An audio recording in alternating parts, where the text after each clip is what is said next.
Life and business can be easy, but us silly humans love getting in our own way. My name is Nico Rapklis, and I've had a wild journey. From releasing traumas that I held on to for decades, to playing college athletics, working with multi-million-dollar brands, having a spiritual awakening, and now coaching incredible humans navigate their inner and outer world. The Just Grow podcast is my outlet to share and help others with life and business. After investing north of $100,000 into my personal and professional development, the Woo plus Do formula is what has served me best. A healthy combination of mindset, energetics, consciousness, spirituality, self-healing, and discovery, matched with a high-level strategy, principles, focus, optimization, and accountability to help you be, do, and have everything that has been placed in your heart. This podcast is for the impact-driven entrepreneur that is finally ready to start thriving internally and externally. Welcome to Just Grow.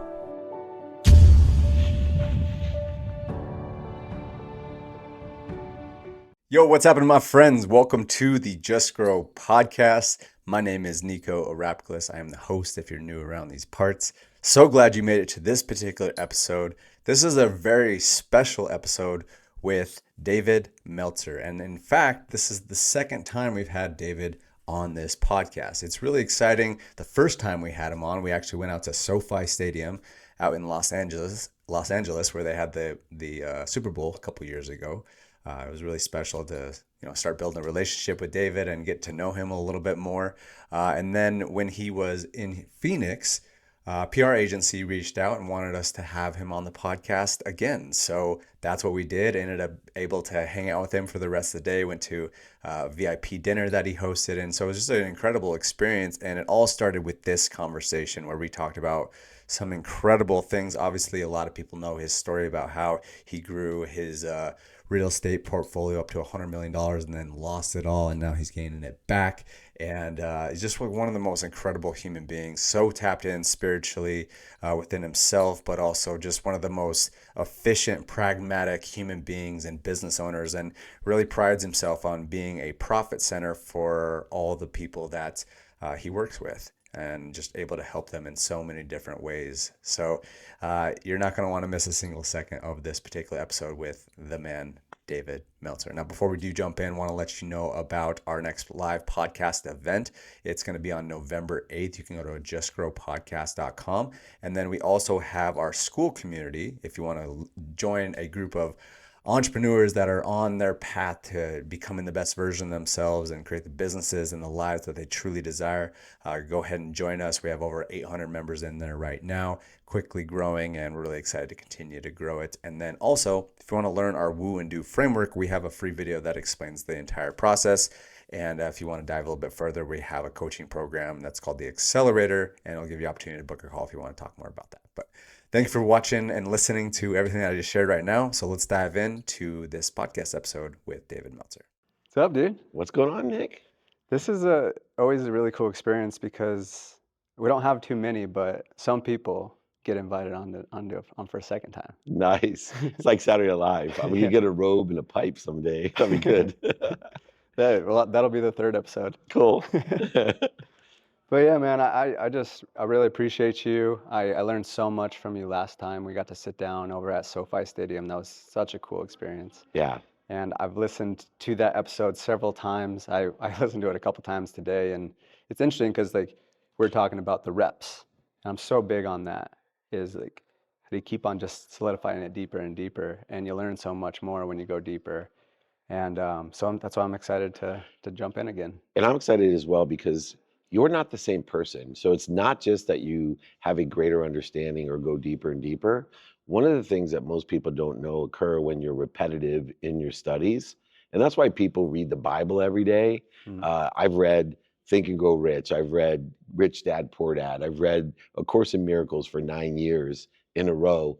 It's because as we elevate our own frequency, we elevate our own awareness.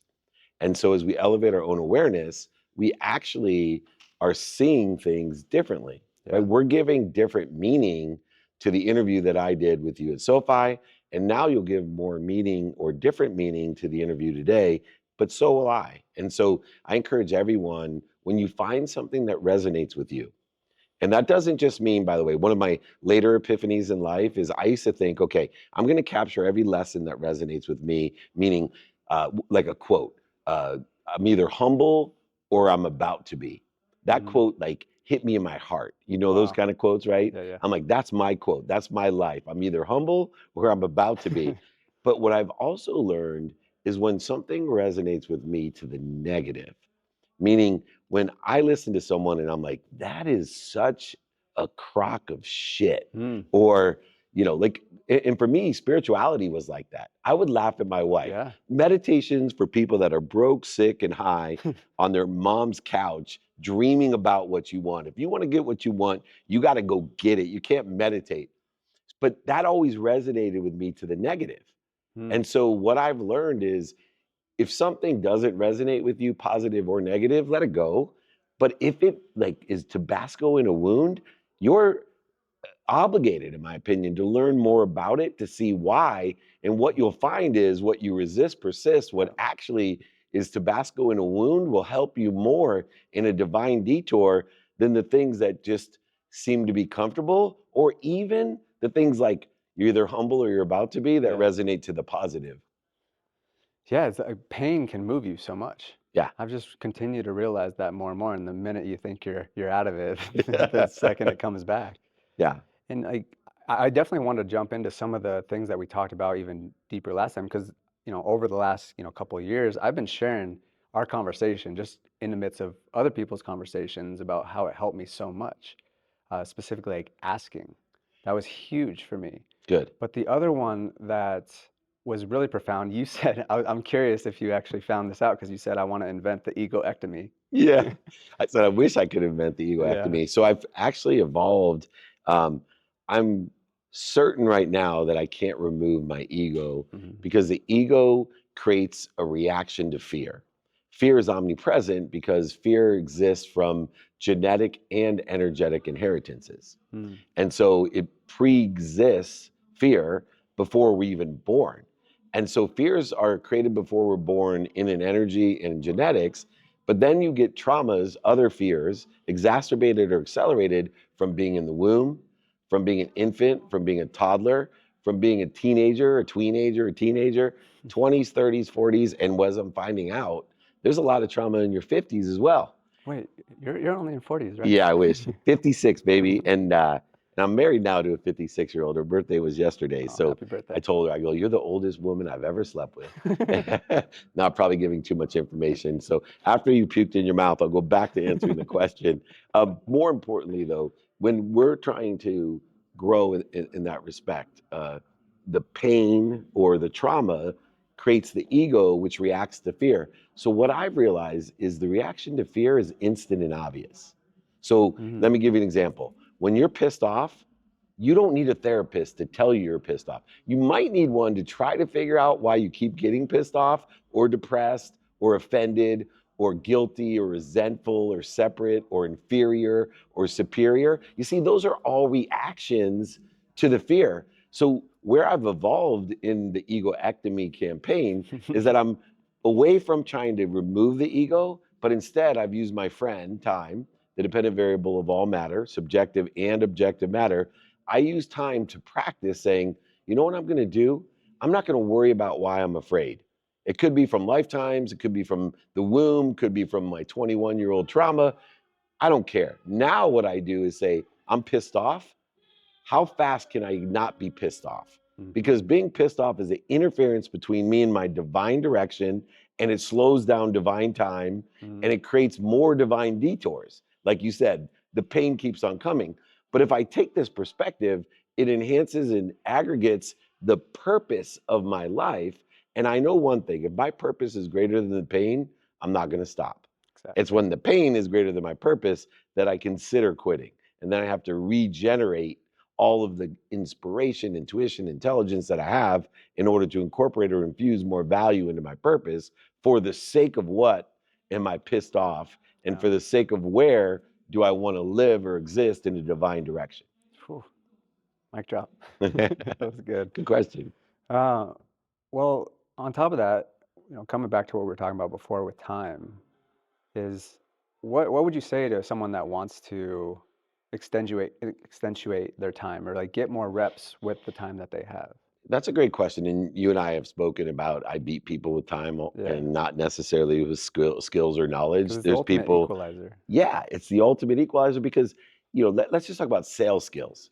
You might be able to be twice as good at sales as I am, but if I utilize time 4 times what you are, I'm twice as good as a salesperson as you. Yeah, I'll get more reps, and soon I'll not only be able to be twice as good because of time, but my skill set, like you said, getting the reps in will also accelerate exponentially. Now I could be 8 times the salesperson you are, all because of time. yeah, And so what I like to do is train people, and I would say one of the greatest values I bring in the mentorship coaching to the biggest executives in the world, right? The chairmans of Gulf Oil, the presidents of Eros Entertainment, like billion dollar guys. yeah, And they're all interested in one thing from me, not how to structure a deal, not how to negotiate, not how to do P&Ls, mm, right? That's entrepreneurial lessons. yeah, What they're interested in is how the hell do you do so much in a day, personally and professionally? yeah, And so what I've done is I've understood that number one, today is the most important thing. People talk in ethereal spirituality, you got to be present.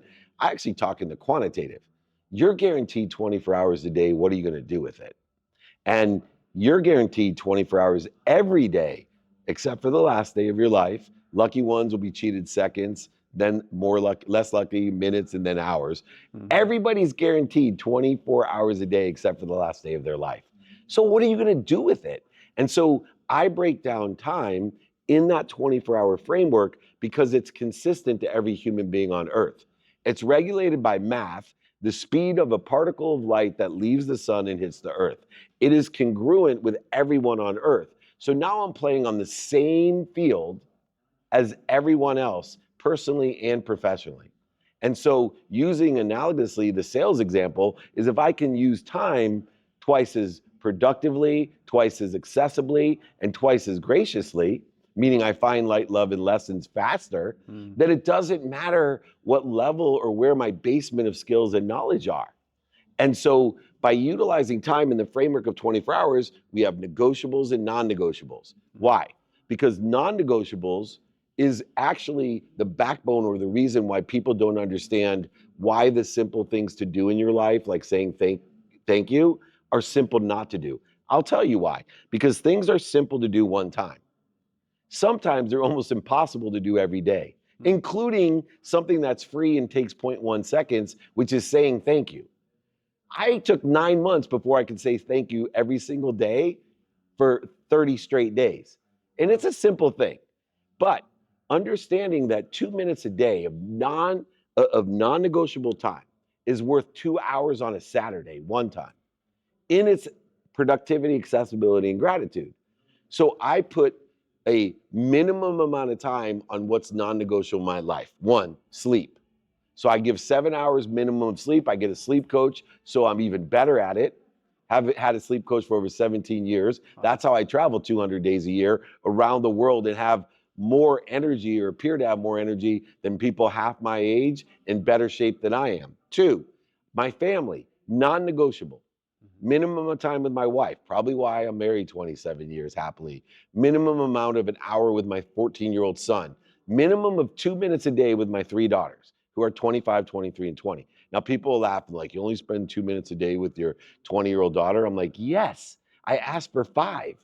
Show me another father that actually spends minimum 2 minutes a day. And I said the word minimum.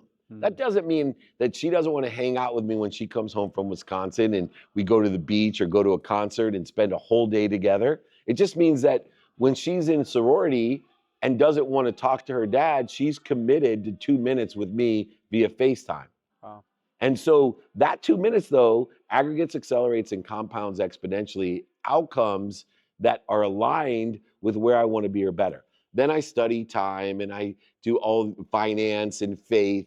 And here's the funny thing when I tell people about this I said, 90% of my success comes from the non negotiable, consistent, committed behaviors. mm, And it's only 7 hours of sleep and 3 hours minimum a day. That leaves, believe it or not, 14 hours yeah, to do whatever the F I want with who I want, when I want, for as long as I want.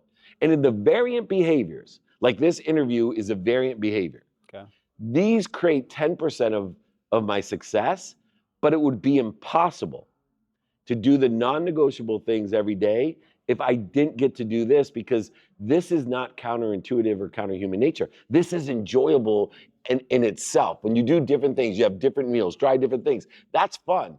Saying thank you every day sucks.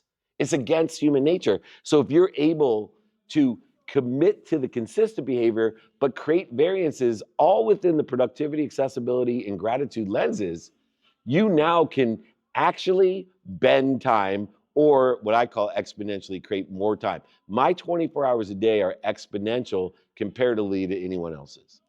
So you have the main things are your non-negotiables. Those never change. And Correct. those are the things that keep Or you very in the loop. rarely change. Okay. So they will as you learn more lessons. Yeah. Like for me, faith.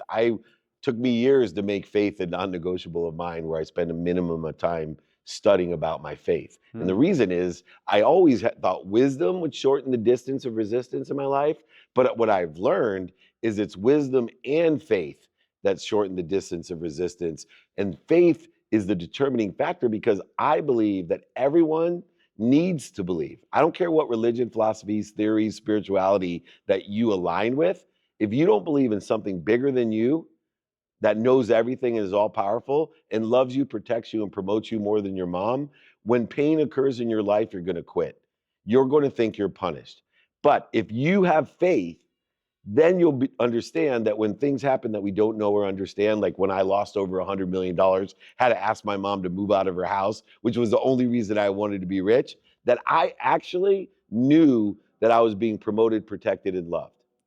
I just didn't understand why it had to come in this form and how the hell it was going to end up putting me in a better place, a better position, in a better situation. I will tell you, it saved my life, it saved my marriage, and it got me this opportunity to live the life that I live today at 56. Yeah. Well, pain is the thing that really moves, and took $100 million worth of pain for you. Divine detours. What would you, so I'd love to hear a little bit more about sleep, and I'd also, as you being a really profound and effective coach, I'd love to hear maybe some perspective on that as well. Sure. So sleep's really important to me.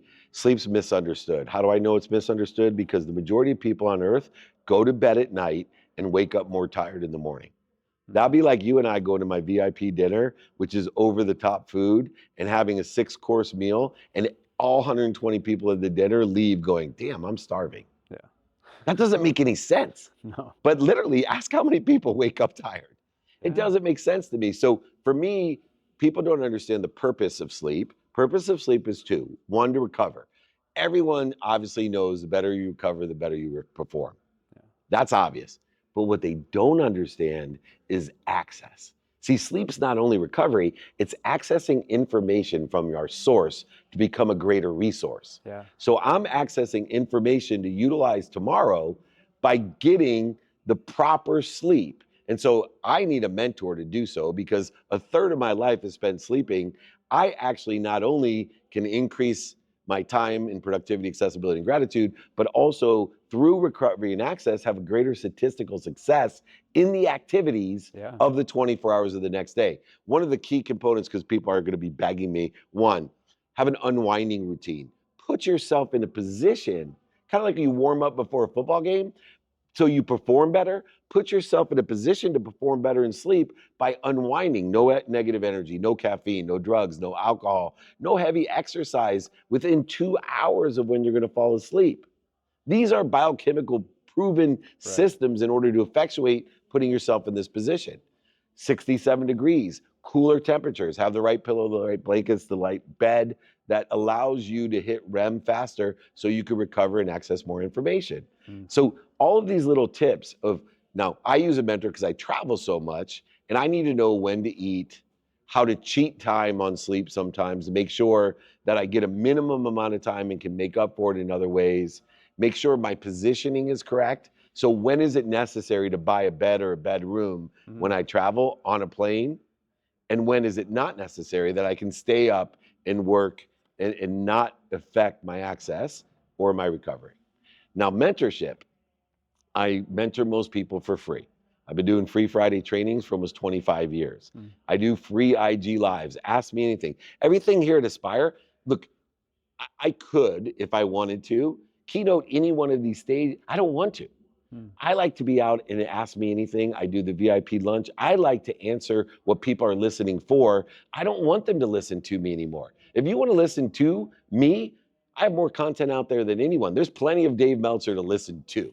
And I can appreciate if you like it, but I want to know what people are listening for because I'm in 200 cities and including on this tour, which is amazing. But I'm listening for what are the clues and the patterns of what actually is impacting everybody around the world. Because I want people to appreciate the differences of the 7.6 million people on social media because we're all individuals.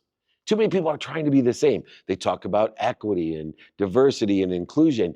It only occurs by appreciating the differences, not trying to be the same, not trying to treat each other the same. It actually comes by adding value and saying, hey, you and I are different. You have a different opinion of estate tax than I have. And you should, by the way, because of your age and because of how many kids you have. But I want to appreciate the differences and learn and listen for how I can be of service of value by giving you more of what you want, taking away what you don't want, and vice versa.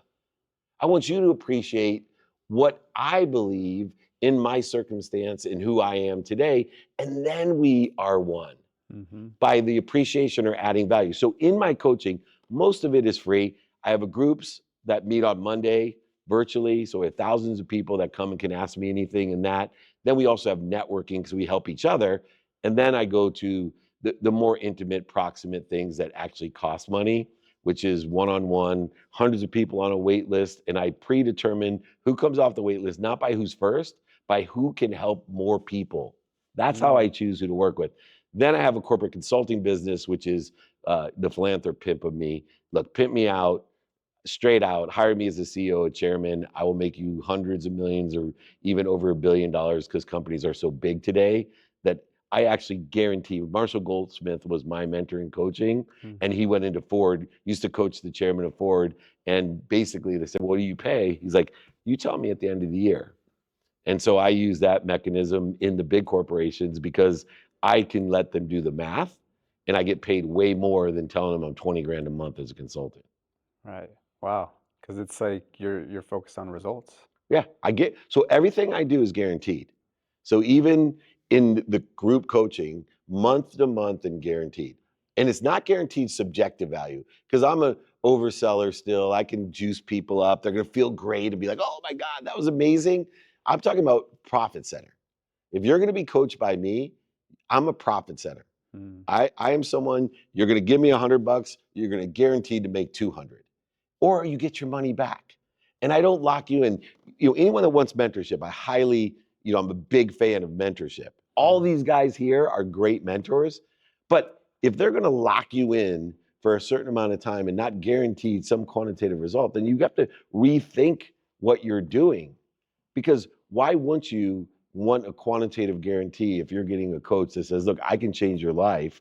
Go ahead, lay out how and live by that. And so that's always been a criteria of mine, to be of value and service. Remember, value is simply giving people more what they like or taking away what they don't like. Yeah. A couple more questions. I know we have about like 4.5 minutes left. That's it. Um, That's 270 seconds, by the way. I'd love to hear, what was the question? I'd love to hear a little bit more about what has been one of your biggest inspirations, and has anything changed with your ask? Great question. So my greatest inspirations are my mom and my wife. Um, Especially my mom, because I've watched her. I don't listen to my mom. I proudly, I tell my mom I don't listen to you, but my success is based off of watching you. And so uh, you talk about paying for purpose, single mom raising 6 kids. I still remember her packing my dinner in a paper bag just so we could eat while she worked 2 jobs. The humility, PhD in education, teaching the 2nd grade, then filling up turnstiles at convenience stores with greeting cards, humbly for the purpose of empowering her children to have an impact on the world. And at a very young age, instilling that by waking us up early and using Jewish guilt. Those were her secret sauces. But huge inspiration to me. And then, of course, my wife, who saved my life later on, who was one of the few people in my life who had the most to lose by telling me the truth, that not only told me the truth, but gave me a second chance with time. So when my wife, unlike other people, she didn't come to me and say, you got to quit drinking, you got to quit using drugs. If I catch you one time doing it, I'm out of here.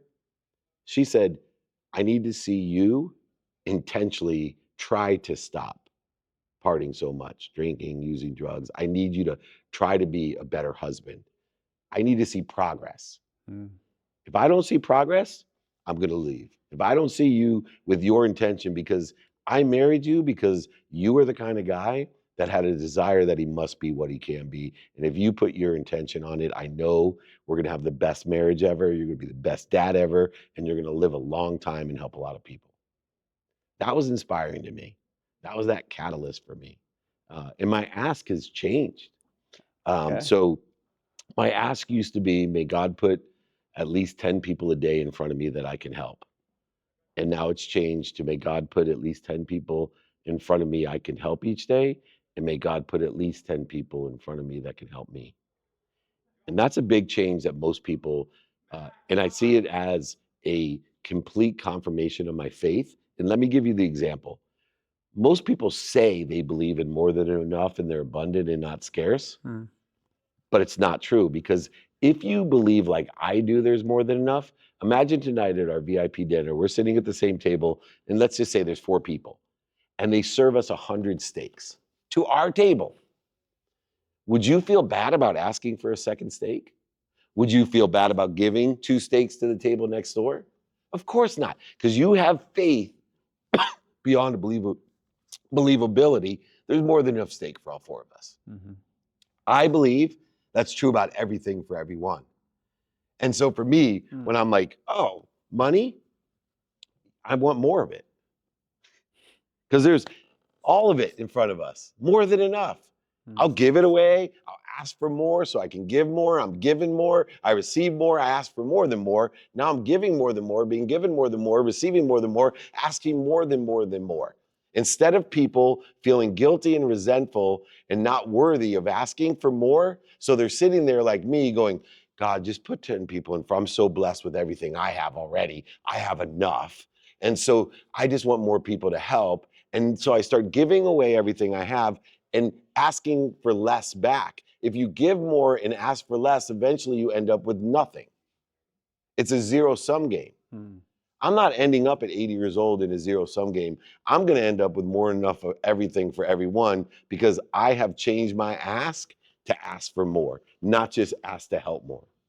Wow, that was beautiful. Right on. One last question. Sure. You said that 3 things that you are really good at is making money, having fun. What was the other one? Helping people. Helping people. With the having fun, one thing that's been really helpful for me to like really focus on it is like what makes me belly laugh. And so I was curious, what was the last thing that made you just like roll on the ground type of belly laugh? My wife. So we celebrated her birthday and her anniversary this weekend at the Waldorf. We did a staycation, which is 10 minutes from my house in Monarch Beach. Yeah. And we were laughing so hard because, and I'm going to just embarrass myself, but we had 2 beds, and like, we had our private time together, and then she's like, you're snoring, go sleep in the other bed. So I'm in the other bed, and I end up farting with the covers. Wait, you gotta listen to this. So I fart with the covers over me, and she like somehow wakes up because she can smell it. I can't even smell it. So I literally called her the super smeller, and like she is her. Like, I don't know what God gave her, which is kind of a punishment to me, because I'm not probably the best smelling person in the world. But oh my God, I could not stop laughing. It was like 2 a.m, and I go to bed early. Yeah. And I literally was crying. She was crying. So I've nicknamed her now after she's now my age, 56, and 27 years of marriage. She's the super smeller, super hot, and super smeller, which is a punishment for her. But for me, I'm blessed. But yes, I cried over that. And hopefully I didn't embarrass her. I don't mind embarrassing myself. Oh man, that was You weren't expecting that. no, I wasn't. But it's hilarious because When's the last time? funny. People ask me like what when I inadvertently ask that question, they ask me what makes me belly laugh, and it's always fart videos. So it's hilarious that you say the same You thing. watch him on TikTok, the guy in the aisle at the grocery store? You like that, don't you? Yeah. I like that too. Well, I know that's time, but thank you so much. I really appreciate this. This was a blessing. Anytime. I hope to be your first 3-timer as well. Hey, might make that happen in the robes. Come visit me at SoFi or at the Wynn. We'd love to have you. Thank Cool. you for Aspire for allowing us to do Yeah, this. thank you.